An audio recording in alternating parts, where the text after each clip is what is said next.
The Book of Ruth, Chapter 1. It happened in the days when the judges judged that there was a famine in the land. A certain man of Bethlehem, Judah, went to sojourn in the country of Moab, he and his wife and his 2 sons. The name of the man was Elimelech, and the name of his wife Naomi, and the name of his 2 sons Mahlon and Chilion, Ephrathites of Bethlehem, Judah. They came into the country of Moab and continued there. Elimelech, Naomi's husband, died, and she was left and her 2 sons. They took them wives of the women of Moab. The name of the one was Orpah, and the name of the other Ruth, and they lived there about 10 years. Mahlon and Chilion died, both of them, and the woman alone was left of her 2 children and of her husband. Then she arose with her daughters-in-law, that she might return from the country of Moab, for she had heard in the country of Moab how that the Lord had visited his people in giving them bread. She went forth out of the place where she was, and her 2 daughters-in-law with her, and they went on the way to return to the land of Judah. Naomi said to her 2 daughters-in-law, Go, return each of you to her mother's house. The Lord deal kindly with you as you have dealt with the dead, and with me.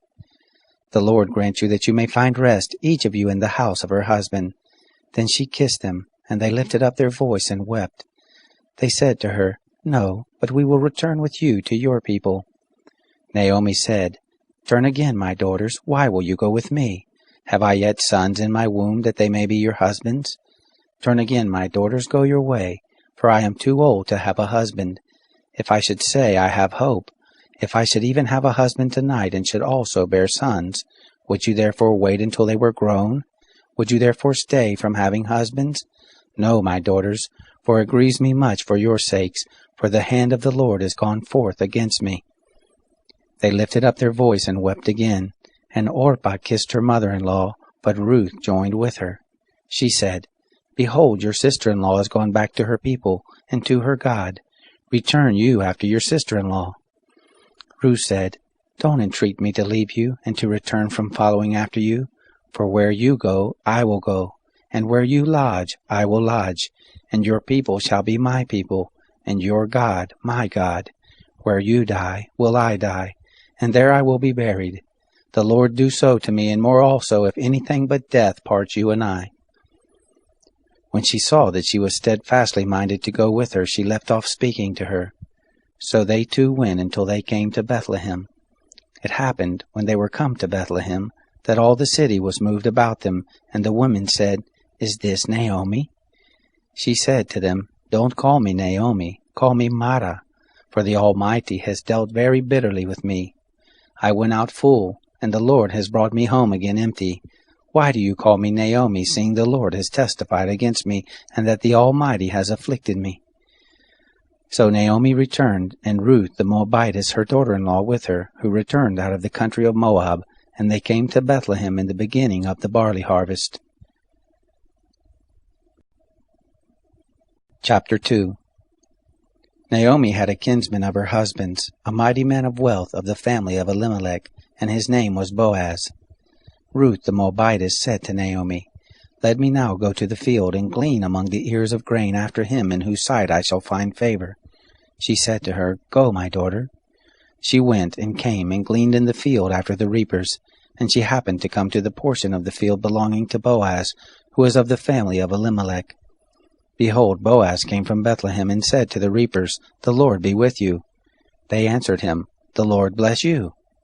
Then said Boaz to his servant who was set over the reapers, Whose young lady is this? The servant who was set over the reapers answered, It is the Moabite lady who came back with Naomi out of the country of Moab.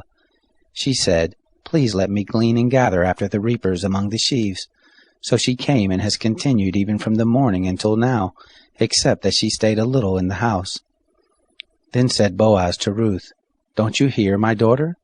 Don't go to glean in another field, neither pass from here, but abide here fast by my maidens. Let your eyes be on the field that they reap, and go after them. Haven't I charged the young men that they shall not touch you? And when you are thirsty, go to the vessels, and drink of that which the young men have drawn. Then she fell on her face, and bowed herself to the ground, and said to him, Why have I found favor in your sight, that you should take knowledge of me, seeing I am a foreigner? Boaz answered her, It has fully been shown me all that you have done to your mother-in-law since the death of your husband, and how you have left your father and your mother and the land of your birth, and have come to a people that you didn't know before. The Lord will recompense your work, and a full reward will be given you of the Lord, the God of Israel, under whose wings you are come to take refuge." Then she said, "Let me find favor in your sight, my lord, because you have comforted me, and because you have spoken kindly to your handmaid, though I am not as one of your handmaidens." At mealtime Boaz said to her, "Come here and eat of the bread, and dip your morsel in the vinegar." She sat beside the reapers, and they passed her parched grain, and she ate and was satisfied. When she was risen up again to glean, Boaz commanded his young men, saying, "Let her glean even among the sheaves, and don't reproach her.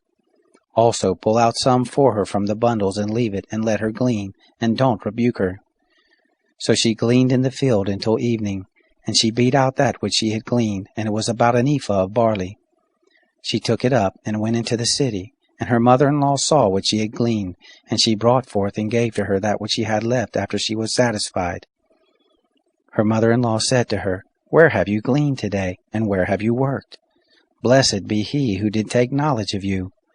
She had shown her mother-in-law with whom she had worked, and said, "The man's name with whom I work today is Boaz." Naomi said to her daughter-in-law, "Blessed be he of the Lord, who has not left off his kindness to the living and to the dead." Naomi said to her, "The man is a close relative to us, one of our near kinsmen." Ruth the Moabitess said, "Yes, he said to me, 'You shall keep close by my young men until they have ended all my harvest.'" Naomi said to Ruth, her daughter-in-law, "It is good, my daughter, that you go out with his maidens, and that they not let you go into any other field." So she kept close by the maidens of Boaz to glean to the end of the barley harvest and of wheat harvest, and she lived with her mother-in-law. Chapter 3. Naomi, her mother-in-law, said to her, "My daughter, shall I not seek rest for you, that it may be well with you? Now isn't Boaz our kinsman, with whose maidens you were? Behold, he winnows barley tonight in the threshing floor. Wash yourself, therefore, and anoint yourself, and put your clothing on, and go down to the threshing floor, but don't make yourself known to the man until he has finished eating and drinking. It shall be, when he lies down, that you shall mark the place where he shall lie, and you shall go in, and uncover his feet, and lay down, and he will tell you what you shall do." She said to her, "All that you say I will do." She went down to the threshing floor, and did according to all that her mother-in-law told her. When Boaz had eaten and drunk, and his heart was merry, he went to lie down at the end of the heap of grain, and she came softly, and uncovered his feet, and laid herself down. It happened at midnight that the man was afraid, and turned himself, and behold, a woman lay at his feet. He said, "Who are you?" She answered, "I am Ruth, your handmaid. Spread therefore your skirt over your handmaid, for you are a near kinsman." He said, "Blessed are you by the Lord, my daughter. You have shown more kindness in the latter end than at the beginning, inasmuch as you didn't follow the young men, whether poor or rich. Now, my daughter, don't be afraid. I will do to you all that you say, for all the city of my people does know that you are a worthy woman. Now it is true that I am a near kinsman. However, there is a kinsman nearer than I. Stay this night, and it shall be in the morning, that if he will perform to you the part of a kinsman, well, let him do the kinsman's part. But if he will not do the part of a kinsman to you, then I will do the part of a kinsman to you, as the Lord lives. Lie down now until the morning." She lay at his feet until the morning. She rose up before one could discern another, for he said, "Let it not be known that the woman came to the threshing floor." He said, "Bring the mantle that is on you, and hold it." And she held it. And he measured 6 measures of barley, and laid it on her, and he went into the city. When she came to her mother-in-law, she said, "Who are you, my daughter?" She told her all that the man had done to her. She said, "These 6 measures of barley he gave me, for he said, 'Don't go empty to your mother-in-law.'" Then she said, "Sit still, my daughter, until you know how the matter will fall out, for the man will not rest until he has finished the thing this day." Chapter 4. Now Boaz went up to the gate, and sat down there.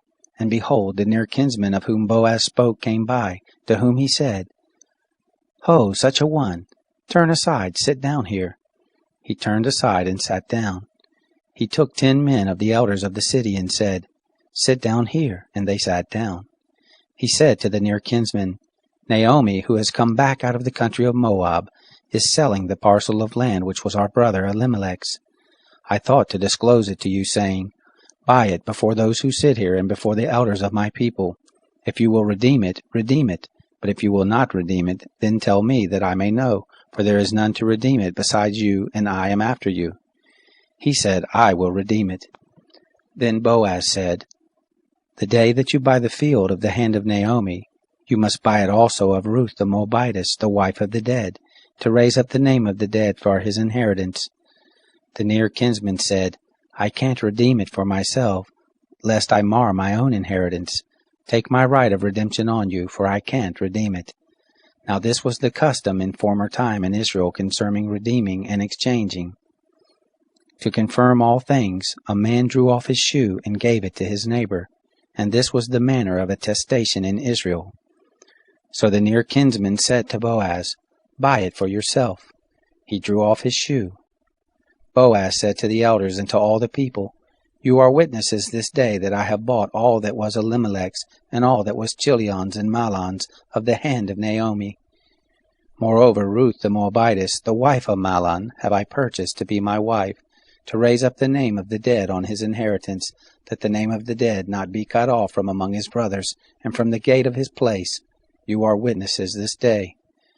All the people who were in the gate and the elders said, We are witnesses. The Lord make the woman who has come into your house like Rachel and like Leah, which two built the house of Israel.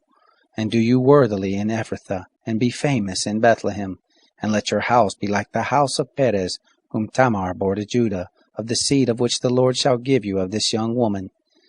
So Boaz took Ruth, and she became his wife, and he went in to her, and the Lord gave her conception, and she bore a son. The woman said to Naomi, Blessed be the Lord, who has not left you this day without a near kinsman, and let his name be famous in Israel. He shall be to you a restorer of life, and sustain you in your old age. For your daughter-in-law, who loves you, who is better to you than 7 sons, has borne him. Naomi took the child and laid it in her bosom, and became nurse to it. The women, her neighbors, gave it a name, saying, There is a son born to Naomi. And they named him Obed. He is the father of Jesse, the father of David. Now this is the history of the generations of Perez.